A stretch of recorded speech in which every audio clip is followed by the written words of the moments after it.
Bonjour à tous, aujourd'hui essai de l'ACB 650R, une évolution du modèle F et comme vous pouvez le voir, c'est une très nette évolution en style déjà, avec une esthétique qui est déclinée du roadster 2000 cm3, toujours valorisant pour un roadster de moyenne cylindrée quand on décline du haut du segment. Plusieurs points de très nette optimisation de cette machine, c'est plus qu'une évolution. On a tout d'abord une ergonomie qui va changer pas mal, avec un guidon placé plus loin et plus bas, et des repose-pieds plus hauts et reculés. Donc une position plus basculée sur l'avant.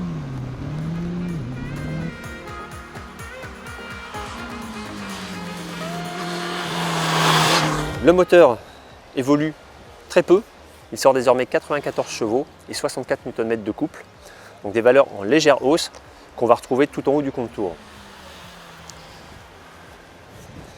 Une des évolutions majeures sur ce modèle, ça va être d'une part la fourche inversée et d'autre part l'étrier de frein à fixation radiale. Et là, je peux vous dire que ça freine même un petit peu trop fort.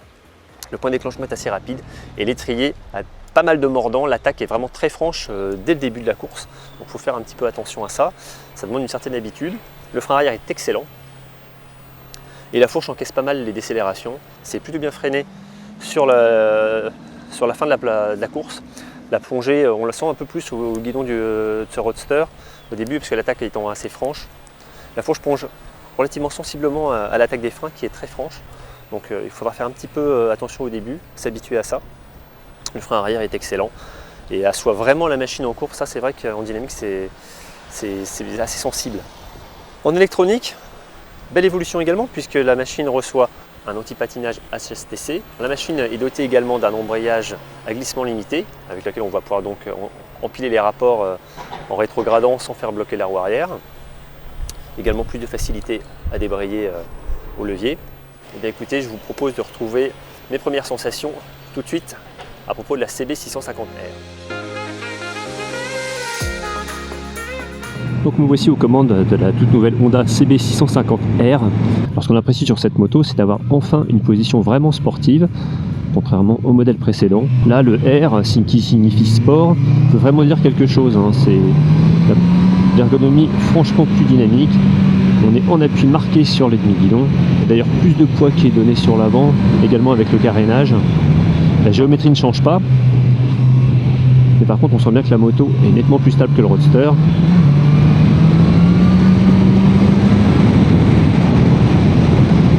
Ce qui fait qu'en grande courbe, on a vraiment une impression de sécurité optimale, très précis également, et ça s'aligne parfaitement sur le point de corde.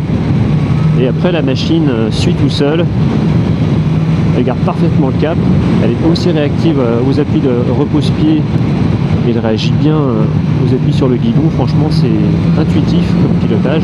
Une vraie Honda, vraiment une facilité de prise en main. Et donc l'ensemble fait qu'on a un roadster très joueur.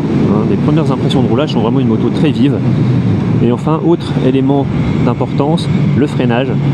Ça, c'est la grosse nouveauté aussi sur ce nouveau roadster.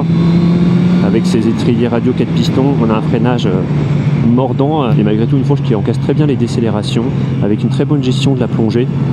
Ça s'enfonce pas mal à la prise des freins et après l'hydraulique gère vraiment pas mal la suite de la course. Donc un ensemble très convaincant, un moteur très disponible en ville également, comme un 4 cylindres sait le faire, vraiment très agréable.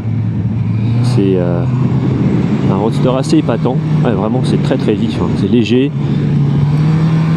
Il faut savoir qu'elles ont perdu 6 kg et que également les trains roulants ont été allégés et ça participe aussi à l'agilité de la machine.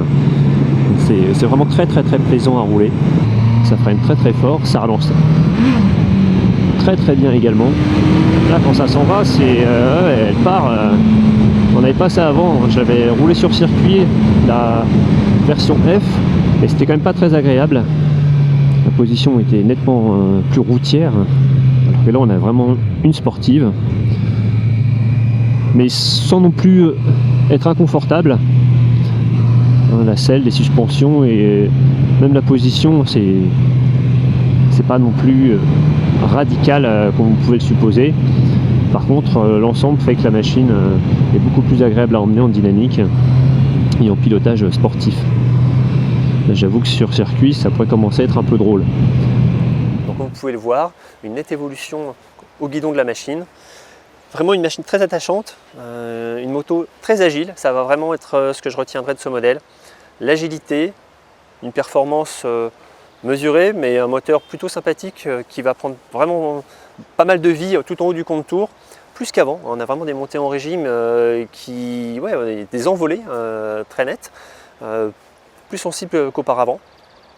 Et puis une partie cycle plus performante globalement, un freinage bien meilleur. Donc tout ça rend cette CB 650R bien plus attachante qu'avant à mon avis, ne serait-ce que par l'esthétique qui est là vraiment évolue très nettement en positif et une finition toujours au top chez Honda. Donc pas mal du tout, surtout que le modèle conserve un prix assez intéressant de 7 999 €. Ça fait un package plutôt sympathique. Il est évidemment disponible pour les permis A2 en 35 kW. Donc n'hésitez pas à prendre le guidon pour un essai, c'est pas mal. On vous en dit davantage sur l'essai en ligne sur lerepairedesmotards.com. N'oubliez pas de vous abonner à la chaîne YouTube. Et moi je vous retrouve très bientôt pour un nouvel essai. Merci.